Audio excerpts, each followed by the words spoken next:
In this next vlog, I'll be talking about Memento, specifically Sammy Jenkins' wife and diabetes. Lenny mentions in one of these backstory scenes that she had an answer to believe. She had to test whether her husband was lying about his memory condition. And through this manipulation, she must be punished in a way, and insulin is the poison that kills her.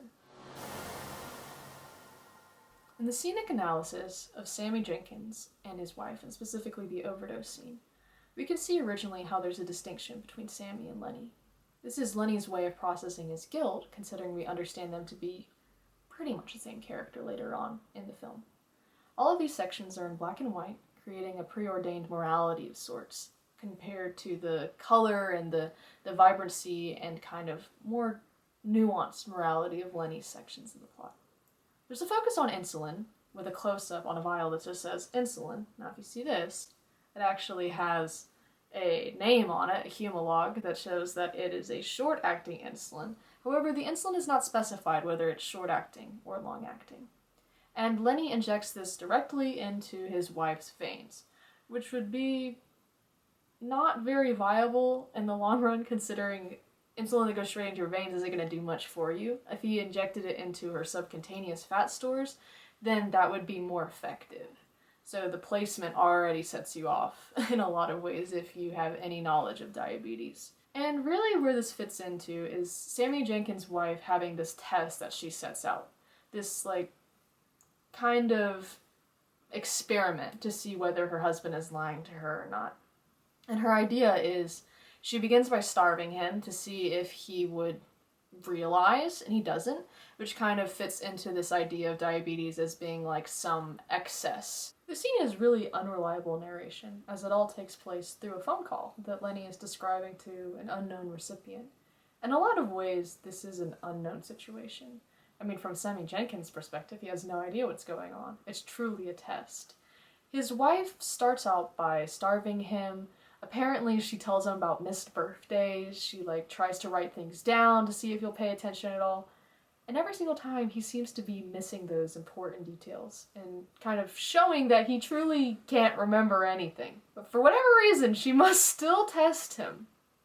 And so she has him give her insulin, which fits into the same storyline with Shelby of lacking autonomy and having other people in control of your diagnosis and your treatment in a lot of ways. For some reason, he moves shots. He gives her a shot in her arm, he gives her a shot in her stomach and her thigh, he moves around, which is what you're supposed to do, but how he knows to move shots, I couldn't tell you, considering he can't remember that he gave it to her in the first place.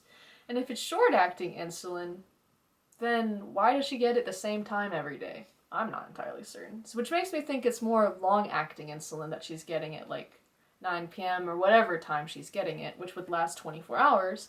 And if this is the case, then getting it repeatedly wouldn't have an adverse reaction right away, so her slipping off into this, coma that happens to her doesn't really make too much sense unless it was a short-acting insulin. If it was, she should have some kind of seizure activity before slipping off. Looking at Memento from a critical lens, it's almost a way of surviving trauma, or PTSD. The narrative function, which is all backwards, is a way of kind of understanding PTSD or trauma loops in a way for Lenny to understand what's happened to him. It's like he's addressing himself as a missing person, reformatting his identity in a way that makes sense to him. And the tattooing almost allows him to redress himself in a lot of ways, to feel that trauma on his body and a burning sensation to understand and process his wife's death, because he can't make new memories, he can't move on from it in a lot of ways. And in this way, Sammy Jenkins becomes almost a dream persona, this idealized version of himself in which the psychoanalytical nature of his whole new identity formation relies on, because if his wife wasn't attacked, then he is guilty for her death, and he can't process this. So why the tattoo of Sammy Jenkins? Well, this is primary to maintain that dream persona. Considering he loses new memories, the only way he can form that new identity is by reminding himself of that situation. Looking at the consumer culture that Lenny is focused on, we can understand post-industrial modernity in a lot of ways, and how people restructured their identity in order to fit into this climactic and uncertain time period. And through this, he almost readdresses his identity and creates a narrative that requires no specific interpretation and requires the viewer to fully accept it. As a survivor, he must paint himself as innocent and cannot deviate from this norm. And so only through interpretations of Sammy Jenkins can we get glimpses of the unreliability of what he is telling us. When comparing Memento to Othello, we can understand the male sexual anxiety and this theme of violence against women. Both stories have an unreliable narration, and we can understand the kind of unrecognizable narrative structure of Memento through this traditional narrative. Now, both have a backstory that is kind of unknowable, but focus on a man enacting revenge against his wife or some kind of violence, which puts Lenny in the position of perpetrator in this interpretation instead of his wife being attacked. And through this, his wife kind of symbolizes promiscuity or sexual excess, and the way that we think of Lenny's wife and her portrayal as having diabetes, kind of laying around in bed, not wearing a lot of clothes, kind of symbolizing that sexual excess. Thus, diabetes adds on that symbol of excess, and thus the use of insulin as kind of that punishment fits into that symbolic nature.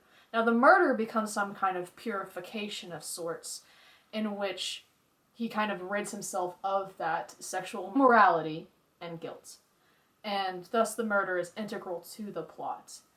However, we never understand whether Lenny is committing any sexual infidelity before the murder whatsoever, and that's not called into question because he rids himself of the guilt by pushing all that sexual promiscuity onto his wife. To understand Sammy Jenkins' wife further, we have to understand the character archetype of the femme fatale.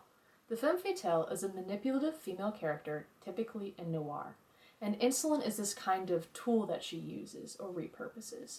She manipulates Sammy Jenkins, or Lenny, depending on how you interpret the narrative, and uses this metaphor of excess, or this kind of poison, to force them in a way to poison her through this lens. And thus it's something that has to be feared, or that excess is somehow dangerous and has consequences of some sort, and that she could have used it against Lenny if she had chosen to, and instead her receiving that punishment shows that he is the heroic or innocent character through this lens. In this next vlog, I'll be talking about a day in the life, focusing on my personal treatment to compare to Sammy Jenkins and Shelby and showing those inconsistencies. And hopefully for that one, we won't be filming that in my bedroom. Instead, I'll be showing what it's like to be a film student and also managing my diagnosis.